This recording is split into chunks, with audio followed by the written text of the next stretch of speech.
Because Brother Joseph was teaching, talking to the church the other day, and he said he had been listening to me for years. I didn't know who he was. But he never supported till finally God got a hold of him. And but bring him up, Mr. Engineer, and let us hear what Brother Joseph had to say the other day when he was at the ATLAH Church.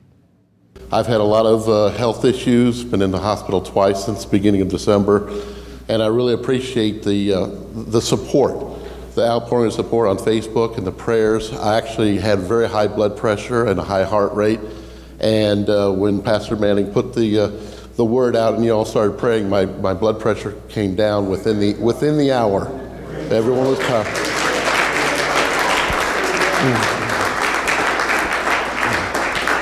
So what I wanted to say was, I didn't go to church for a long time. Actually, I was burned. I was a church hopper when I was young. So I went from church to church to church, looking for a pastor and a congregation that actually did what they preached.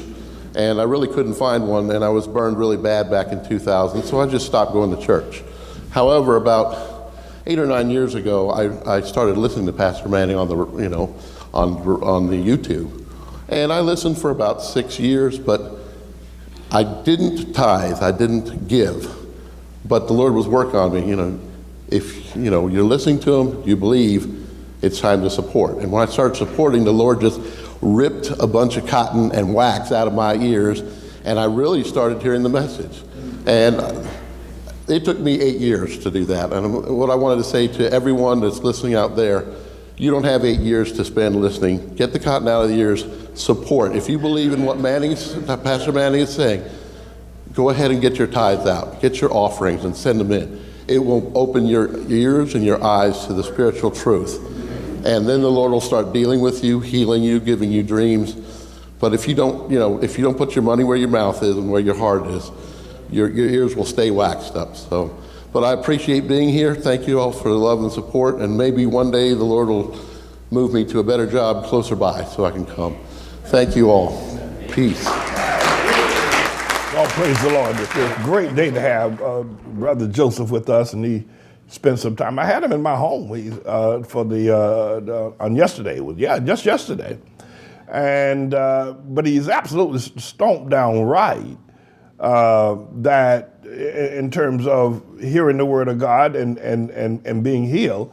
And we've driven poverty out of the church, and a lot of people listen to me, but they don't support, they don't give, and so therefore they stay sick. But the word of God says He'll rebuke the devourer for your sake. This is a bit of a news blog we do, looking at spiritual wickedness in high places for the most part, making some observations about it and giving people a biblical foundation to the way of interpreting, rather than have Sean Hannity or Laura Ingraham or Janine Pirro or Anderson Cooper or Rachel Maddow or Don Lemon, Rush Limbaugh interpret what's going on in the world. You come to me and I'll tell you based on what the Word of God says. They'll just give you their worldly, sinful view. But the Manning Report will tell you what God has said, whether to say yea or nay, whether to go or to stay. You'll be led by the word of Almighty God. Come to the Manning Report on a daily basis to interpret the spiritual wickedness in high places, because there's plenty of it that's going on. And so I'm the Lord's servant, James David Righteous Rebel Manning, and I'm here to serve you with news and information.